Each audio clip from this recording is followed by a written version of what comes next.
Have you ever heard someone say, "I'm a light worker," or "I'm raising my personal vibrational level"?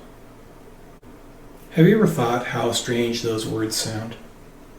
Do you skeptically look at those people and wonder to yourself, what are they on?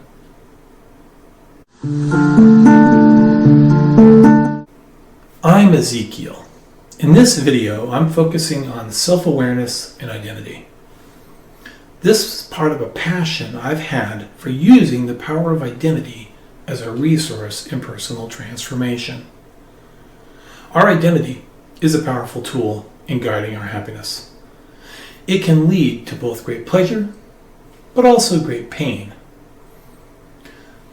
One way to set the context for what I'm talking about is to spend a few minutes cataloging some of the ways you might identify yourself. How do you think about yourself? A few simple questions could be, what is my job? Why am I here? Who do I love? Who do I want to love me? Some deeper ones are, what do I believe is true about me? What will never be? What do I want to be like? Who do I want to never be like? As you think about these questions, it's okay if you don't really have a solid answer. The lack of a definition may actually show that you're much more open to just being you, and less worried about getting it wrong.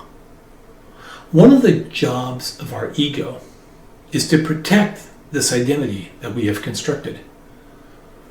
The ego's mission is to ensure continuity between internal perception and the external reaction. When the world reacts differently than is desired or expected, we either need to change our belief about us, change the opinion of others, or take action to create the perception we want. All of that is a lot of hard work, which I've personally found doesn't lead to any form of lasting happiness. Our egos are constantly monitoring what we do, how people react to us, and what it thinks about those reactions and our actions. Our ego is looking for consistency to validate that the job of identity and identity management has been done correctly. As a spiritual being, you have no such mechanism. Nothing can happen or not happen that defines you. We are infinite spiritual beings having a physical experience. You are you, and I am I. And nothing that happens or can happen changes that. You are you, and I am I. So how do we reconcile the physical identity with the spiritual identity? Do we ignore the ego and send it to its bed without supper? If our physical self is only the smallest sliver of the infinite spiritual being that is us, then how can the brain comprehend who we really are? How can I know myself? The answer may both bring about fear and elation. Fear in the third dimensional brain. An elation at the realization that you are an infinite who can show and experience love unimagined. For me, the relief of not having to know who and what I am means I'm free to just be me. I can, from here, do whatever feels right and let go of the past and forego worry about the future. I can be a vector of love and joy in the world without a known origin nor a final destination. From here, I am free to be me. If the concept of being an unknowable spiritual being gives you consternation or apprehension, perhaps you may want to take up a middle ground. The first step into understanding our nature as infinite spiritual beings may be simply to start with, I am a light worker. Or, I'm a person raising my personal vibrational level. Try these on, and I think you will see these definitions create a freedom in you.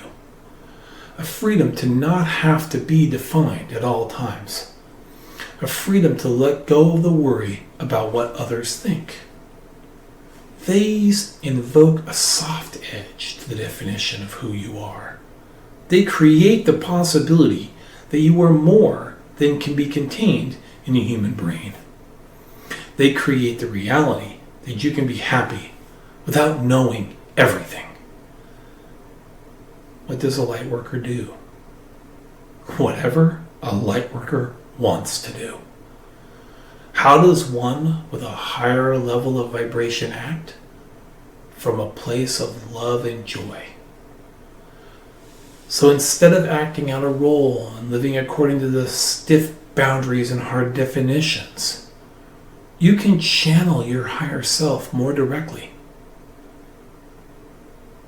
As you progress from knowing to being, I think you'll find that the definitions of who you are will feel less important, and you'll be more free to act in this moment, the way that makes you feel happy, joyful, and loving.